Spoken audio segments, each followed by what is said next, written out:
اب یہ ہے بہت پیاری آیت ہماری خواتین کے لیے قابل غور۔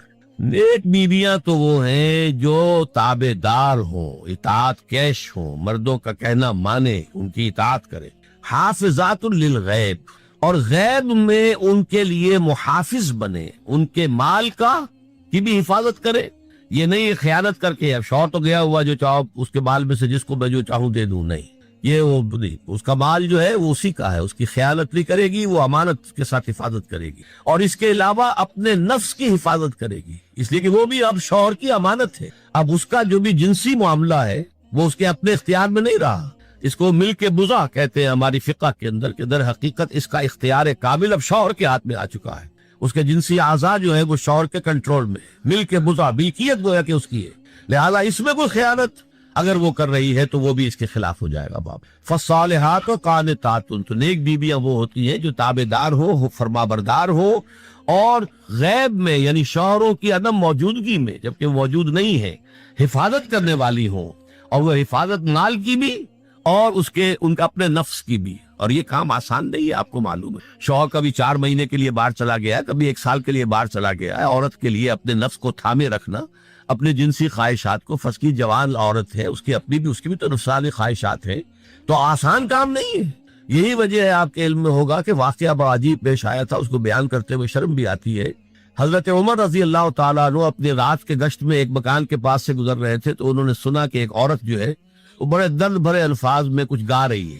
اگر مجھے اللہ اور اس کے رسول کا فرق کا خوف نہ ہوتا تو تم دیکھتے کہ اس وقت میری چارپائی جو ہے چرچرا رہی ہو۔ تو اس پر حضرت عمر جو ہے وہ دم تنبہ ہوا کہ ہمارے لوگ جو ہیں جہاد پر جاتے ہیں، سال بھر تک واپس نہیں آتے، تو اس سے تو سوسائٹی کے اندر بہت زیادہ جو ہے ایک اندیشہ اور خطرہ پیدا ہو جائے گا۔ تو انہوں نے اب دیکھیے یہ بات بھی کہ دین میں کوئی شرم اور حیا اس معاملے میں نہیں ہے، کہ اپنی بیٹی سے پوچھا، حضرت حفصہ سے، اب وہ بیٹی بھی ہے اور ام المومنین بھی ہے، حضور کی اہلیہ ہے تو ام المومنین ہے، لہذا حضرت عمر کے لیے بھی ماں کے درجے میں ہے، اگرچہ ہے حضرت عمر کی صاحبزادی، کہ تم مجھے بتاؤ حفصہ ایک عورت زیادہ سے زیادہ کتنے عرصے تک صبر کر سکتی، اور کوئی قباحت محسوس نہیں کی حضرت حفصہ رضی اللہ تعالی عنہا نے، کہ 4 مہینے۔ تو پھر انہوں نے یہ آرڈر نافذ کر دیا، کوئی مجاہد 4 مہینے سے زیادہ جو ہے وہ معاش پر نہ رہے، لازماً وہ آئے چھٹی لے کر اور وہ گھر پہنچے۔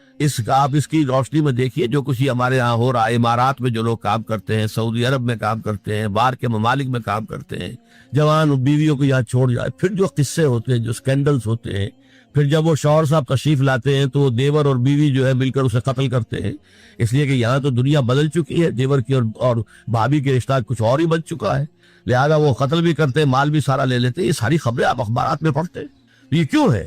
فطرت کے خلاف ایک طرز عمل آپ اختیار کر رہے ہیں، یا تو اپنی فیملیز کو ساتھ لے کر جائیے، یا یہ ہے کہ پھر یہ وقفہ کا جو ہے معاملہ زیادہ، میں سمجھتا ہوں اس حدیث کے بعد جو حضرت عمر کا فیصلہ تھا 4 مہینے کا، اس سے زائد جو ہے باہر سٹے کرنا، اپنے گھر نہ آنا، ایک اعتبار سے گناہ کے درجے کی بات ہو جائے گی۔ علیکم بسنتی و سنت الخلفاء الراشدین المہدیین، تمہارے ذمے ہے میری سنت بھی اور خلفاء راشدین جو ہے میری ان کی سنت بھی۔ اے مسلمان عورت بطول بن جا، زہرا بن جا، اور اس عصر سے پنہا ہو جا، چھپ جا، علیحدہ ہو جا، تاکہ تیرے آغوش میں حسین جیسا بچہ پیدا۔ یہ پہلا ہے حجاب، سیگریگیشن آف سیکس۔ میں نے ضیاء الحق صاحب سے کہا تھا، کیونکہ ان کی شورا میں شمولیت کی میں نے جو ہے دعوت قبول کر لی تھی، مشورہ دینا ہے، میں اپنے مسجد کے ممبر سے بھی مشورے بھی دیتا ہوں، تنقیدیں بھی کرتا ہوں، جیسے انگریزی کا محاورہ right from the horses mouth, تو right into the horses ears کچھ کہا جا سکے تو اچھی بات ہے۔ میں نے ان سے کہا آپ نے PIA کو ڈرائی کر دیا، شراب بند کر دی، اچھا کام کیا، بہت عمدہ کیا، دنیا تو یہی کہے گی نا کہ دقیانوسی ہے، چلیے برداشت کریں، لیکن یہ ایئر ہوسٹسز جو جاتی ہیں کرو کے ساتھ اور 2 ہفتے باہر رہتی ہیں، یہ کون سے اسلام کی روح سے جائے؟ عورت محرم کے بغیر حج کو نہیں جا سکتی، محرم کے بغیر عمرے کے لیے نہیں جا سکتی، اور یہ قانون تھا پاکستان۔ میں نے کہا آپ عورت کو نہیں جانے دیتے حج کے لیے، حالانکہ وہ ادھیڑ عمر کی ہوتی ہے، عموماً بوڑھی ہوتی ہے، ہمارے یہاں جوانی میں کون کرتا ہے حج؟ بہت شاش۔ یہ تو آپ کو نظر آئے گا جاوا، سماٹرا، انڈونیشیا، ملائیشیا، وہاں سے جوان جوڑے، نکاح کے بعد پہلا کام حج۔ ہمارے ہاں تو بڈھے ڈھیرے گئے ہوئے ہوتے، اور پہلے زمانے میں تو ان کو رخصت کر دیتے تھے کہ بس رخصت ہی ہو جائیں گے، یہ واپس نہیں آئیں گے۔ تو میں نے کہا یہ کون سا اسلام ہے؟ خاموش، چپ۔ میں نے کہا یہ ناشتے کی ٹرے اور کھانے کی ٹرے مرد نہیں رکھ سکتے صاحب۔ میرے خلاف باقاعدہ خواتین نے جلوس نکالے پاکستان میں جب میں نے پردے کی بات کی۔ گورنر سندھ کی بیوی جو ہے اس نے لیڈ کیا جلوس. میں طالبہ کیا کہ ان کی ٹیلی ویژن کے اوپر جو ہے ان کا سامنے آنا بند کیا جائے. لیکن ٹھیک ہے، بدا الاسلام غریبا ویسعود کما بدا فطوبی للغرباء.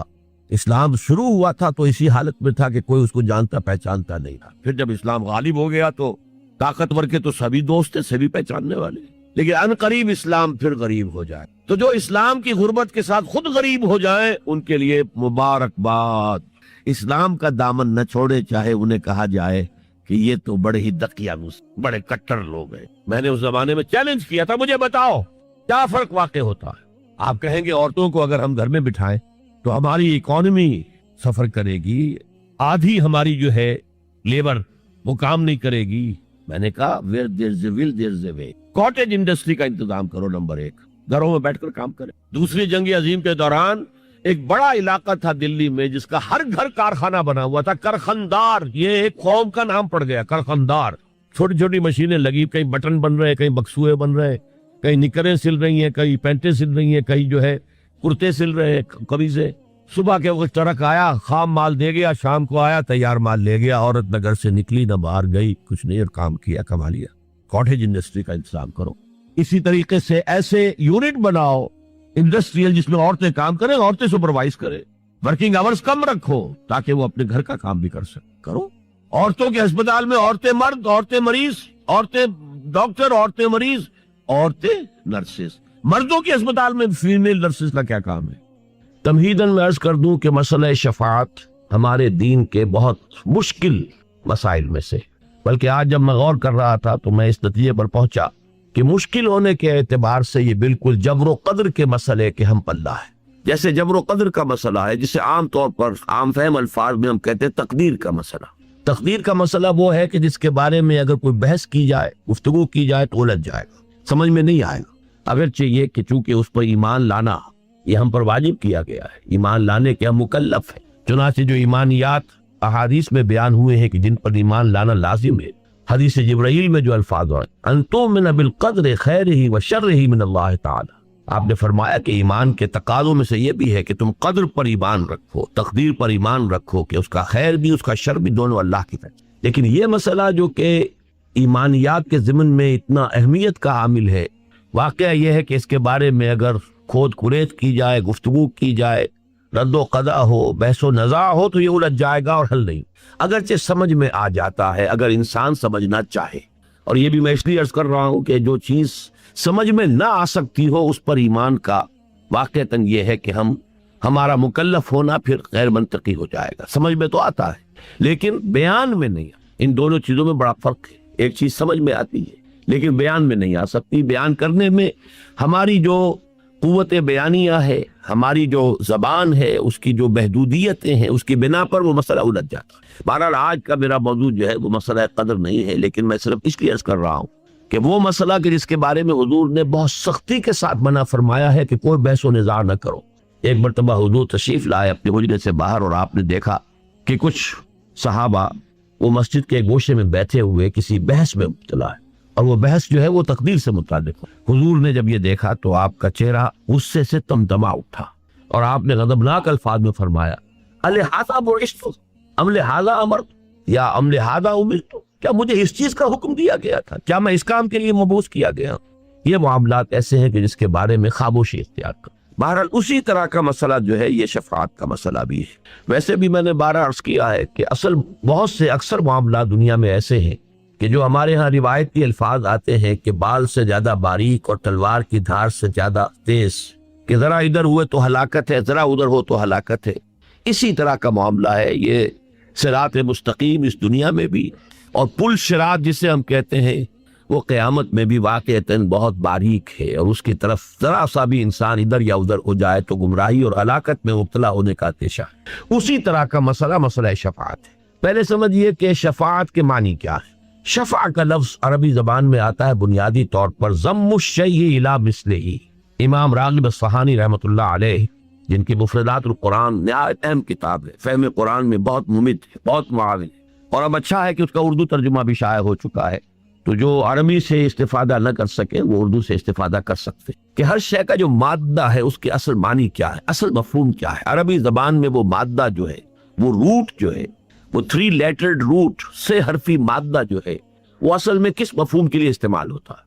تو شفع کا میں نے آپ کو بتایا راغب کے حوالے سے، ضم الشیء الی مثلہ، کسی شے کو اس کے مثل کے ساتھ جمع کر دینا، ضم کر دینا، اس کے ساتھ شامل کر۔ اب مثلا میں ایک دعا کر رہا ہوں، اللہ میری یہ حاجت پوری فرما دے، کوئی اور میرا دوست، میرا بھائی، میرا عزیز، اے اللہ تو میرے اس بھائی کی یہ ضرورت پوری فرما دے، یہ شفاعت ہے، یہ شفع ہے۔ ایک دعا میں خود کر رہا ہوں اور اس دعا میں شامل کر لی ہے میرے کسی بھائی نے، عزیز نے، دوست نے، بہی خواہ نے، خیر خواہ نے، اپنی دعا اس کے ساتھ شامل کر، یہ شفاعت۔ اس شفاعت سے تو ہم خوب واقف ہیں، اچھی طرح جانتے ہیں، اس کا کوئی منکر نہیں ہے۔ البتہ یہ کہ ایسی ہستیوں کی شفاعت کہ جو ہمارے سامنے اس طریقے سے مادی طور پر موجود نہیں ہے، عالم غیب میں ہے، غیب کا پردہ حائل ہو چکا ہے، وہ ارواح ہے اولیاء اللہ کی جو عالم غیب میں ہے، اب ملائکہ ہیں جو عالم غیب میں ہے، پھر وہ ارواح جو ہے انبیاء کی ہیں، صلحاء کی ہیں، اتقیاء کی ہیں، اولیاء اللہ کی ہیں، ملائکہ ہیں، یہ تمام ہیں۔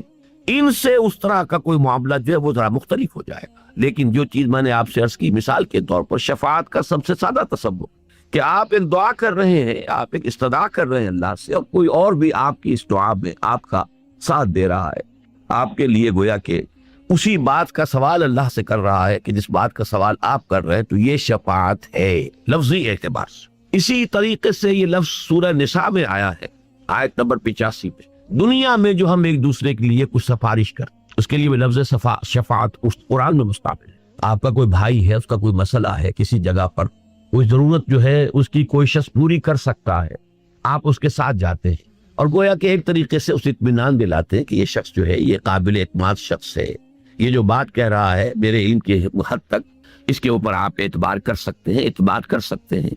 یہ چیز بھی شفاعت ہو گئی اس دنیا کے اندر، گویا کہ آپ نے کسی کی ضرورت میں اپنے علم کی بنا پر یا اپنی کسی وجاہت کی بنیاد پر کہ جو آپ کو کسی کے ساتھ حاصل ہے، کوئی شخص ہے جو آپ کی قدر کرتا ہے، آپ کی عزت کرتا ہے، اس کی نگاہوں میں آپ ایک معتمد انسان ہے، ایک آپ معتبر انسان ہے، آپ جو بات کہہ رہے ہیں اس کے اوپر وہ اعتبار کر سکتا ہے، تو آپ اپنی ان صلاحیتوں کو، یا یہ کہ کوئی شخص آپ سے محبت کرتا ہے اور اس کی بنا پر یہ ہے کہ وہ آپ کی بات ایک حد تک، جائز حد تک ہو تو وہ ٹالے گا نہیں، تو یہ ایک شفاعت ہے کہ جو دنیا میں بھی سفارش کے معنی میں جب ہم استعمال کرتے ہیں تو قرآن مجید میں ہمیں ایک اصول بتایا گیا، من یشفع شفاعتا حسنۃ یکن لہ نصیب منہا ومن یشفع شفاعتا سیئۃ یکن لہ کفل منہا۔ بالکل منطقی بات ہے، جو شخص کوئی اچھی سفارش کرے گا، اچھی شفاعت کرے گا، وہ اچھائی کے لیے بھی ہو سکتی ہے، اچھی بات کے لیے ہو سکتی ہے، پھر یہ کہ بالکل اس کے اندر کہیں بھی حد اعتدال سے تجاوز نہ ہو، کہیں زیادتی نہ ہو، کسی اور کی حق تلفی نہ ہو، ایک شخص کے لیے کوئی خیر ہو جائے بغیر اس کے کہ کسی اور کی حق تلفی ہو رہی ہو، یہ تمام پہلو ایسے ہوں گے کہ جن کو ہم کہیں گے یہ شفاعت حسنہ ہے۔ اس کے لیے آپ ایک دوسرے کے کام جیسے آتے ہیں، ایسے ہی اگر اس طریقے کی سفارش آپ دنیا میں کرتے ہیں جن میں جھوٹ نہیں ہے، جس میں کوئی کسی کی حق تلفی نہیں ہے، کسی کا پر ظلم نہیں ہو رہا ہے، اور وہاں پر کسی شخص کا جائز طریقے سے کام ہو سکتا ہے، وہ شخص جو ہے اس سے واقف نہیں ہے، وہ جانتا نہیں ہے، آپ کی ایک وجاہت ہے اس کے ہاں، آپ کو وہ جانتا ہے، اور آپ اپنے علم کی بنیاد پر اس سے کہتے ہیں کہ میں آپ سے عرض کرتا ہوں کہ یہ شخص قابل اعتماد ہے، میں اسے جانتا ہوں۔ یہ شفاعت اور صحیح دائرے کے اندر، جیسا کہ میں نے عرض کیا، پھر دہرا رہا ہوں، کسی کی حق تلفی نہ ہو، کسی پر ظلم نہ ہو، بات بالکل صحیح ہو، تو یہ شفاعت حسنہ ہے جس کی گویا کہ ایک طرح سے تاکید کی جا رہی، ترغیب دلائی جا رہی۔ من یشفع شفاعتا حسنۃ یکن لہ نصیب منہا، جس نے کوئی اچھی شفاعت کی، اچھی سفارش کی، اسے خود بھی اس میں سے حصہ مل جائے گا، یعنی اس کو ایک نیکی ملے گی، اللہ تعالیٰ اس کے اس عمل کو پسند فرمائے گا، اللہ تعالیٰ اس کے اس عمل کا اسے اجر و ثواب عطا کرے گا۔ وَمَن يَشْفَعْ شَفَاعَةً سَيِّئَةً، اب وہ تمام شرائط جو ہیں وہ اگر پوری نہیں ہو رہی ہیں، آپ جھوٹ کہہ رہے ہیں، آپ غلط انسان کی جو ہے تائید کر رہے ہیں، آپ حقائق کو کہیں چھپا رہے ہیں، توڑ مروڑ رہے ہیں، یا یہ کہ آپ کسی ایسی بات کے لیے کہہ رہے ہیں کہ جس کا اس کو حق حاصل نہیں ہے، جس سے کسی دوسرے کی حق تلفی ہو رہی ہے، تو یہ فرمایا کہ من یشفع شفاعتا سیئۃ یکن لہ کفل، تو اس میں سے اب حصہ اس کو بھی مل جائے گا کہ اگر اس کی وجہ سے کسی پر کوئی ظلم ہوا ہے تو اس ظلم کی پاداش جو اللہ کے ہاں ہوگی اس میں اس شخص کا حصہ بھی ہوگا کہ جس نے اس کے لیے سفارش۔ تو یہ تو لفظ شفاعت اور شفاعت کے دو معنی کے جو مستعمل ہیں، عام ہیں، واضح ہیں، منطقی ہیں، جن میں کوئی اشکال نہیں، جن میں کوئی دقت نہیں، لیکن یہ کہ اب سمجھیے وہ شفاعت کہ جو تمام گمراہیوں کی جڑ ہے، یہ میں پچھلی مرتبہ عرض کر چکا، شرک کی اصل بنیاد شفاعت باطلہ کا تصور، غلط شفاعت کا غلط تصور۔ میں عرض کر چکا ہوں کہ دنیا میں دیکھیے، ایک تو ہے معاملہ الحاد، خدا کا انکار، کوری مادہ پرستی، میٹیریلزم، جو بھی آپ کہیں، میں اس وقت اس سے گفتگو نہیں کر رہا۔ ایک ہے شرک لازماً دو چیزوں پر مشتمل ہے، کسی بڑے خدا کو مان کر اس کے ساتھ چھوٹے خداؤں کو ماننا، وہاں بڑے خدا کا انکار نہیں ہے۔ میں نے مثالیں بھی دی تھیں، یاد ہوگا، اور بارہا یہ میرے دروس میں باتیں آ چکی ہیں۔ مشرق سے مغرب تک چلے جائیے، آپ کو ہر جگہ یہ تصور شرک کا ملے گا۔ مہادیو ایک، مہادیو وہ تو ایک ہی ہو سکتا ہے، ایک ہی ہے۔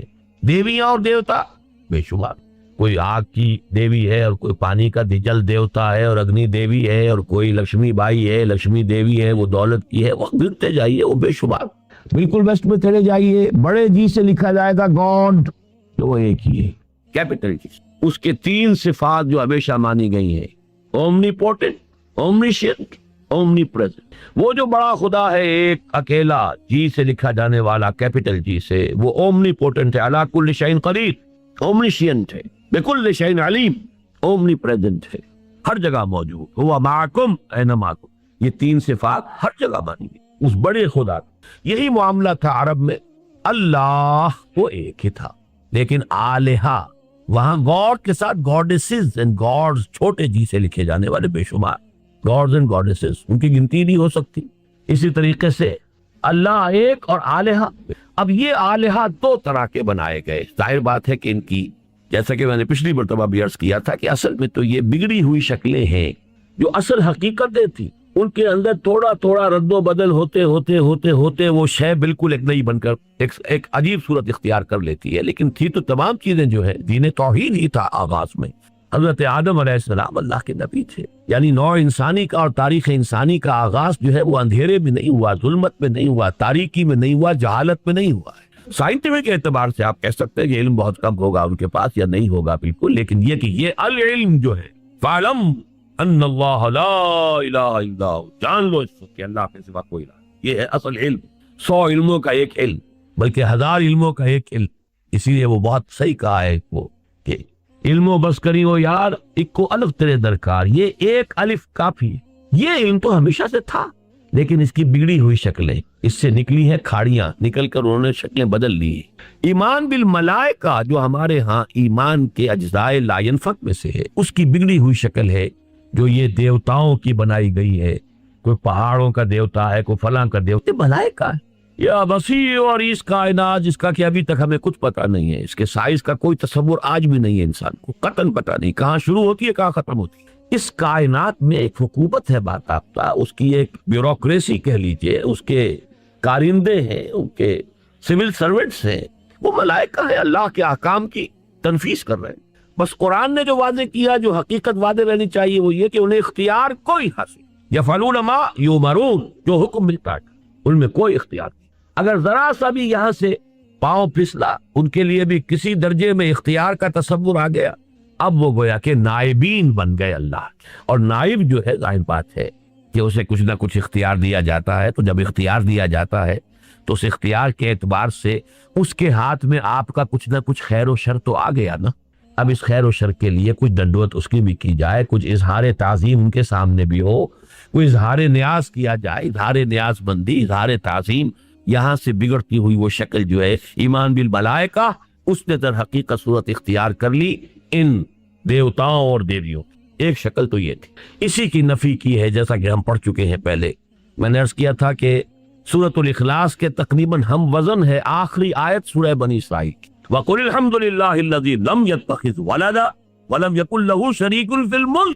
اس کا کوئی ساجی نہیں ہے حکومت میں اور اختیار میں، کوئی ساجی۔ یہ پوری بادشاہی تنہا اسی کے ہاتھ۔ لِمَنِ الْمُلْكُ الْيَوْمَ لِلَّهِ الْوَاحِدِ الْقَهَّارِ۔ یہ حقیقت جو قیامت میں بالکل واضح ہو جائے گی، آج ذرا چھپی ہوئی ہے، نگاہوں سے اوجھل ہے، آج اسے سمجھنے کے لیے اور اس پر اپنے دل کو قائم رکھنے کے لیے کچھ محنت کی ضرورت ہے۔ قیامت کے دن یہ اولیاء حقیقت سامنے ہو آئے گی، لمن الملک اليوم للہ الواحد القہار۔ کس کے لیے بادشاہ؟ صرف اس اللہ کے لیے جو اکیلا ہے، تنہا ہے، قہار ہے، چھایا ہوا ہے، قاہر ہے، اس کے قبضے قدرت سے کوئی شے باہر نہیں۔ میں نے جو آپ کو بڑے بڑے حکمت کے موتی اور بڑے بڑے پھول آپ کو گنوائے ہیں، آیت الآیات، آیت البر، آیت الاختلاف، اور اب یہ ہے آیت الکرسی، توحید کے عظیم ترین خزانوں میں سے ہی سیدت و آیات القرآن۔ حضور نے فرمایا یہ تمام آیات قرآنی کی سردار ہے۔ جس طریقے سے آیت بر اور سورۃ العصر میں ایک نسبت ہے کہ ہدایت اور نجات کی شرائط ساری کی ساری ایک چھوٹی سی صورت میں اللہ نے جمع کر دی، والعصر ان الانسان لفی خسر الا الذین آمنوا وعملوا الصالحات وتواصوا بالحق وتواصوا بالصبر، لیکن اس کی تفصیل ایک آیت میں آئی، وہ آیت البر ہے۔ چنانچہ جو منتخب نصاب ہم نے مرتب کیا ہے دعوت قرآن کے لیے، میں پہلا درس سورۃ العصر کا ہے اور دوسرا درس آیت البر کا ہے۔ جو نسبت سورۃ العصر میں ہے کہ وہ سورت ہے، یہ آیت ہے، لیکن اس آیت میں کئی صورتیں نکل سکتی ہیں حجم کے اعتبار سے سورۃ العصر کے برابر۔ یہی نسبت ہے سورہ اخلاص میں، 4 آیتیں، توحید کا عظیم ترین خزانہ، اور یہ آیت الکرسی، یہ آیت ہے۔ سورہ اخلاص اس میں 4 بن جائیں گی حجم کے اعتبار سے، لیکن اسے حضور نے ثلث قرآن قرار دیا ہے۔ توحید کے موضوع پر جامع ترین سورت سورۃ الاخلاص، لیکن توحید اور خاص طور پر توحید فی الصفات کے موضوع پر عظیم ترین آیت یہ آیت الکرسی۔ اللہ لا الہ الا ہو، اللہ وہ معبود برحق ہے جس کے سوا کوئی الہ نہیں، بڑا کیٹیگوریکل۔ الحی القیوم، وہ زندہ ہے از خود اور باخود، اس کی زندگی مستعار نہیں ہے۔ وہ جو کہا ہے کہ مانگ کے لائے تھے 4 دن، 2 آرزو میں کٹ گئے، 2 انتظار میں، عمر دراز مانگ کے لائے تھے۔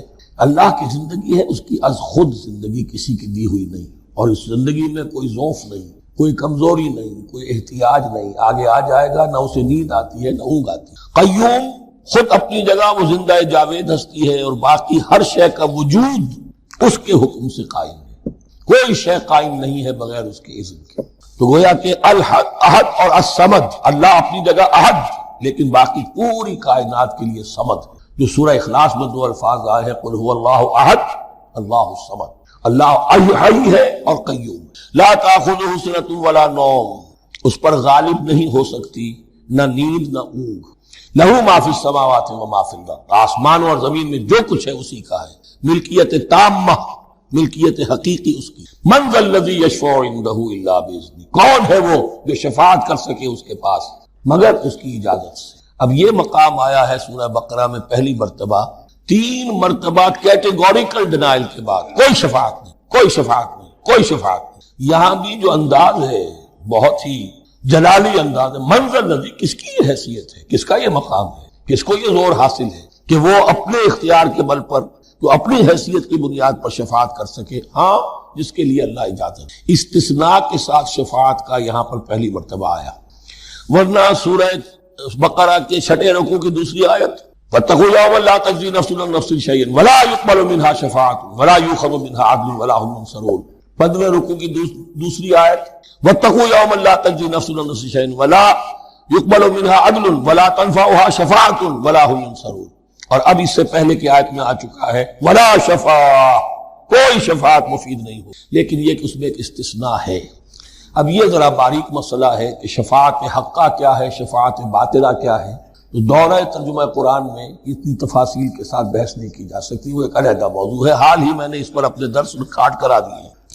یعلم ما بین ایدیہم وما خلفہم، وہ جانتا ہے جو کچھ ان کے سامنے اور جو اس کو پیچھے ہے۔ عام طور پر دنیا میں ہم سفارش کرتے ہیں تو کہتے ہیں کہ بھئی میں جانتا ہوں اس شخص کو بہتر، اصل میں جیسا کچھ یہ نظر آتا ہے ویسا نہیں ہے، یا جیسا کچھ فیکٹس آن دی فائل آ گئے ہیں وہ بڑے ہی ڈیسیونگ ہے، اصل حقائق کچھ اور ہیں اس کیس کے، وہ میں آپ کو بتاتا ہوں۔ یہ بات اللہ کے سامنے کون کہہ سکتا ہے، جبکہ اللہ تو جانتا ہے جو کچھ ان کے سامنے اور جو کچھ ان کے پیچھے ہے، اور ان کا حال یہ وَلَا يُحِيطُونَ بِشَيْءٍ مِّنْ عِلْمِهِ إِلَّا بِمَا شَاءَ، اور وہ احاطہ کر ہی نہیں سکتے اللہ کے علم سے کسی شے کا سوائے اس کے جو اللہ چاہے۔ باقی ہر ایک کے پاس علم جو ہے اللہ کا عطائی علم ہے، دیا ہوا علم ہے، محدود علم ہے، بڑے سے بڑا رسول ہو، بڑے سے بڑا ولی ہو، بڑے سے بڑا فرشتہ ہو۔ لا علم لنا الا ما علمتنا، ہم پڑھائیں 4 رکوع میں، تو کون کہہ سکتا؟ من ذا الذی یشفع عنده الا باذنہ یعلم ما بین ایدیہم وما خلفہم ولا یحیطون بشیء من علمہ الا بما شاء وسع کرسیہ السماوات والارض، اس کی کرسی تمام آسمانوں اور زمین کو محیط ہے۔ اب کرسی کے دو مفہوم یہاں ہو سکتے ہیں، ایک تو یہ کہ اس سے جو معنی مراد ہے یعنی اس کا اقتدار، اس کی قدرت، اس کا جبر، اس کا اختیار، یہ اتھارٹی پوری کائنات کا۔ ایک یہ بھی ہو سکتا ہے کہ اللہ تعالیٰ کے لیے ہم نہیں جان سکتے، یہ آیات متشابہات میں سے ہیں کہ کوئی شے بھی ہو واقعتاً جس کو ہم اسے کرسی کہہ سکیں۔ عرش، کرسی، ان سب کے بارے میں یہ دونوں باتیں ذہن میں رکھی۔ یہ بھی ہو سکتا ہے کہ ان کی کوئی مجسم حقیقت ہو جو ہمارے ذہن سے، ہمارے تخیل سے ماورا ہے، اور یہ بھی ہو سکتا ہے اس سے استعارہ مراد ہے، اس کا اقتدار و اختیار آسمانوں اور زمین پر چھایا ہوا ہے۔ جو لوگ اللہ پر ایمان لائیں، کہیں کہ ہمارا رب اللہ ہے، پھر اس پر جم جائیں، ان پر فرشتوں کا نزول ہوتا ہے۔ نہ کوئی غم کرو نہ خوف، خوشیاں مناؤ جنت کی جس کا تم سے وعدہ کیا گیا تھا۔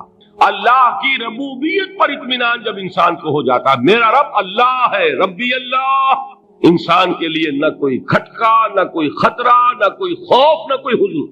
جو کچھ ہو رہا ہے کس کے اذن سے ہو رہا ہے؟ اللہ کے اذن سے۔ اللہ کے اذن کے بغیر پتہ تک نہیں ہلتا۔ یہ کوئی اندھا بہرا مادہ نہیں ہے جس سے مجھے کوئی خوف ہو۔ اندھا بھینسا چلا آ رہا ہو اس سے تو ڈرنے کا ہر انسان کو ڈرنا چاہیے، نہ معلوم کس کو ٹکر مار دے، لیکن نہیں، اس کائنات کو چلانے والا ایک سمیع و بصیر خدا ہے۔ وہ جو میرا دوست ہے، میرا ولی ہے، اللہ ولی الذین آمنوا یخرجہم من الظلمات الی النور، اللہ اہل ایمان کا ولی ہے، ساتھی ہے، پشت پناہ ہے، مددگار ہے، حمایتی ہے۔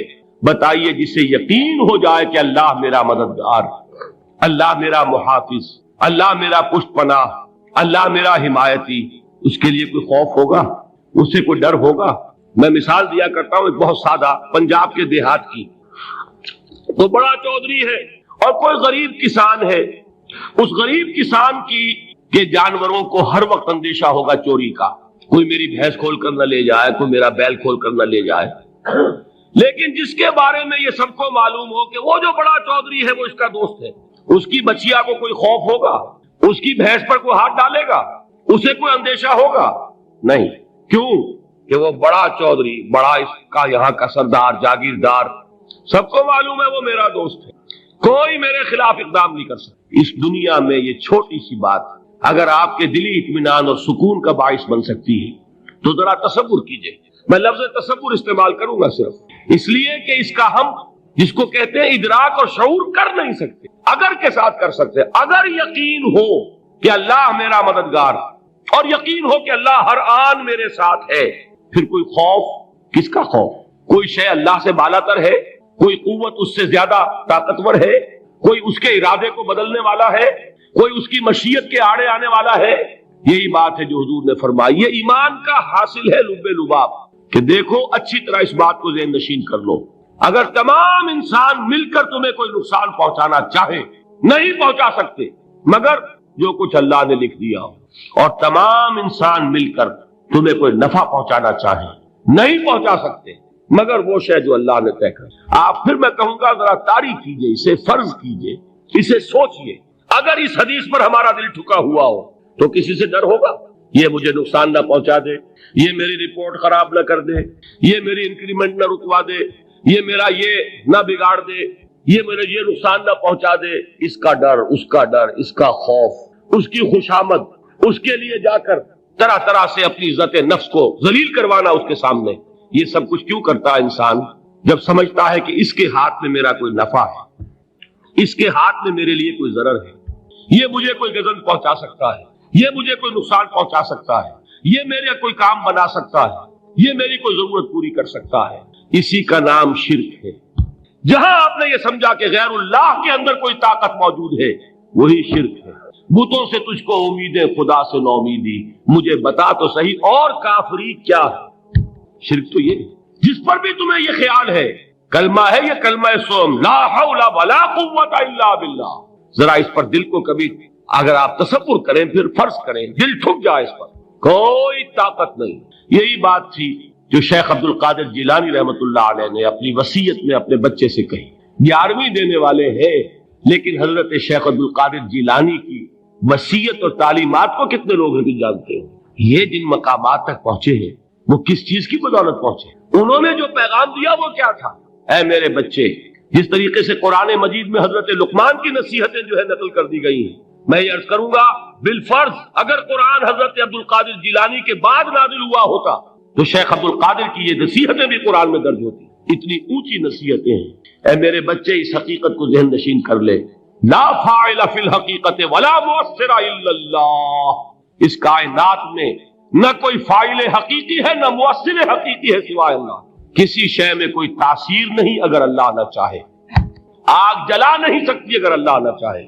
پانی ڈبو نہیں سکتا اگر اللہ نہ چاہے. زہر ہلاک نہیں کر سکتا اگر اللہ نہ چاہے. کوئی چیز فائدہ نہیں پہنچا سکتی اگر اللہ نہ چاہے.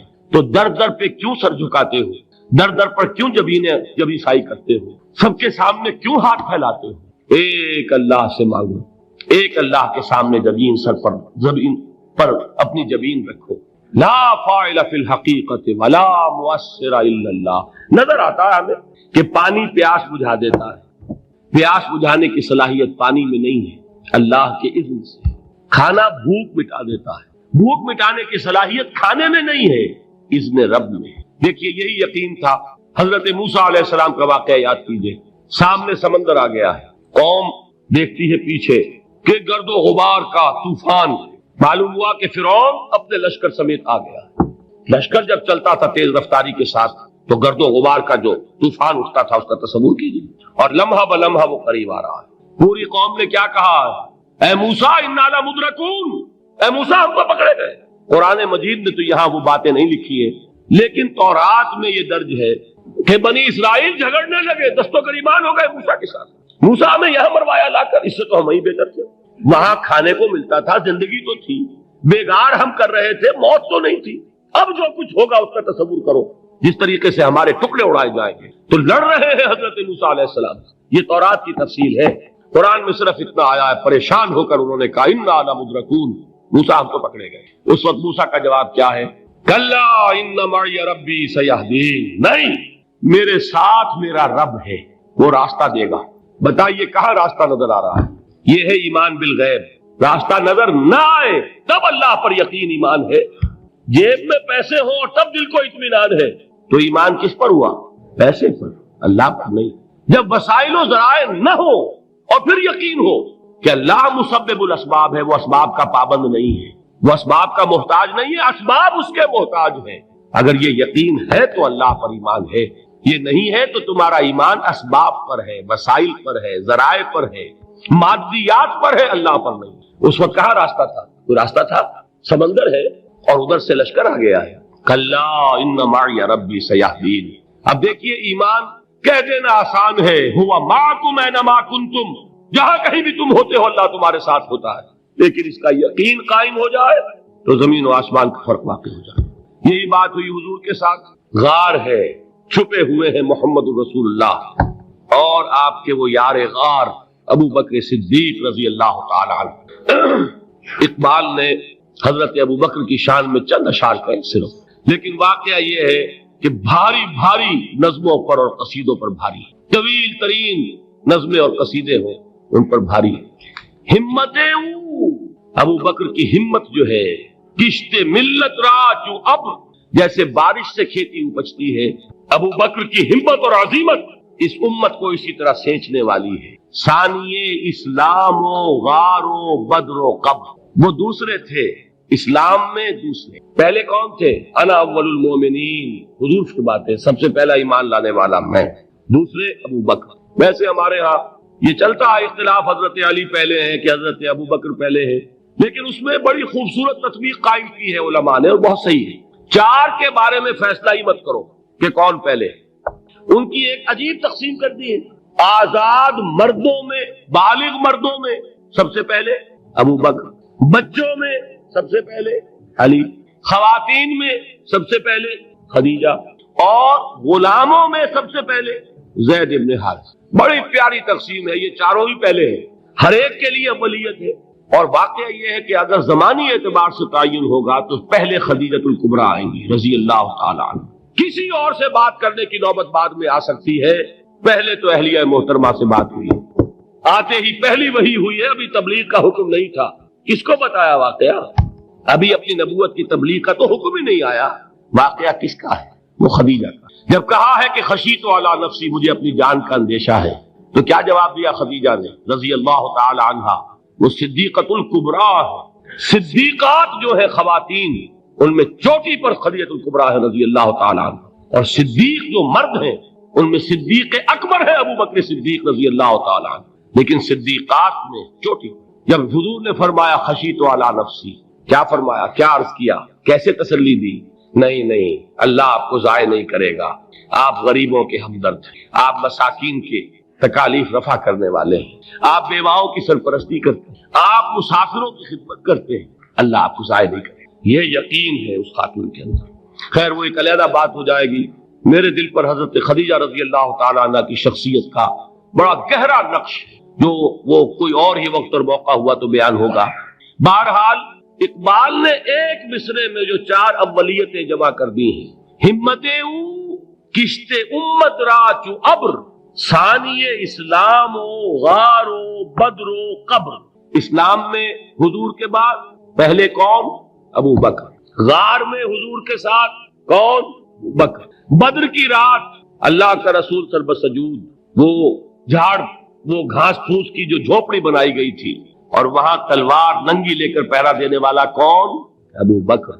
اور اس حجرہ عائشہ میں محمد کے بعد سب سے پہلے دفن ہونے والا کون؟ ابو بکر رضی اللہ تعالی عنہ وصلی اللہ علیہ وسلم۔ وہ جو معاملہ میں سنا رہا تھا غار ثور کا، حضرت ابو بکر بھی حضور کے خیال سے لرز گئے ہیں۔ آپ کو یاد ہوگا کہ جا کر پہلے تمام جتنے سوراخ تھے انہیں بند کیا ہے، ایک سوراخ رہ گیا تھا جس کو بند کرنے کے لیے کوئی کپڑا نہیں تھا، وہاں اپنی ایڑی رکھی ہے، تب کہا ہے حضور سے تشریف لائیے، اور اپنے زانو پر حضور کو لٹایا ہے، اور وہاں کسی موذی جانور نے کاٹا ہے، حضور کی آنکھ لگ گئی تھی، اس وقت اس بل کے اندر جو بھی بچھو ہے کیا ہے واللہ عالم، اس نے کاٹا ہے، اس کی تکلیف کی وجہ سے ابو بکر کی آنکھوں سے آنسو ٹپک گئے، حضور کے چہرے مبارک پر پڑے ہیں، تو حضور جاگے ہیں، معاملہ کیا ہے؟ ایڑی نہیں ہٹائی وہاں سے، مبادا وہ جانور وہاں سے نکل کر محمد الرسول اللہ کو کوئی گزن پہنچا دے، ابو بکر کی ایڑی ہے، جس طرح چاہے کھا لے، ختم کر دے، جان نکل جائے تب کوئی آنچ آئے محمد پر تو آئے، لیکن جیتے جی نہیں۔ وہ ہے ابو بکر۔ حضور کے خیال سے اس وقت حضور نے پھر اپنا لعاب دہن لگایا ہے، اور اس سے پھر آپ کی تکلیف ختم ہوئی۔ جیسے خیبر میں حضرت علی کی آنکھ دکھ رہی تھی، اس کو جو شفا حاصل ہوئی ہے وہ بھی حضور کے لعاب دہن سے ہوئی۔ تو بہرحال اس وقت انہوں نے کہا ہے کہ اے نبی یا رسول اللہ، اگر اس وقت ان میں سے کسی نے غیر ارادی طور پر بھی اپنے قدموں کی طرف جھانک لیا تو پکڑے جائے گا۔ کیا جواب تھا اللہ کے رسول کا؟ لا تحزن ان اللہ معنا، اللہ ہمارے ساتھ ہے، کیوں گھبراتے ہو ابو بکر؟ یہ ہے ایمان باللہ، میرا مالک اللہ، میرا رازق اللہ، میرا محافظ اللہ، میرا مددگار اللہ، میرا پشت پناہ اللہ، میرا دوست اللہ۔ یہ دوستی ہے اللہ کی جو لب لباب ہے، حاصل ہے ایمان کا، اسی کا نام ولایت ہے۔ اولیاء اللہ کے سروں پر سینگ نہیں ہوتے، جس کے دل میں ایمان راسخ ہو چکا ہو وہی اللہ کا ولی ہے، جسے اللہ پر یقین ہو چکا ہے وہی اللہ کا ولی ہے، جسے یقین ہے اللہ میرے ساتھ ہے، میرا مددگار، میرا پشت پناہ، میرا ساتھی، میرا دوست، میرا محبوب، میرا محب۔ اللہ اہل ایمان سے محبت کرتا ہے، واللہ یحب الصادقین، ان اللہ یحب الذین یقاتلون فی سبیلہ صفا کانہم بنیان مرصوص۔ اللہ محبت کرنے والا، اہل ایمان محبوب، اور اہل ایمان محبت کرنے والے اللہ محبوب۔ والذین آمنوا اشد حبا للہ۔ آپ تصور کیجئے جسے یہ رشتہ ایمان یا رشتہ ولایت حاصل ہو جائے، الا ان اولیاء اللہ لا خوف علیہم ولا هم یحزنون، آگاہ ہو جاؤ اللہ کے دوستوں کے لیے نہ کوئی خوف ہے نہ کوئی حزن ہے،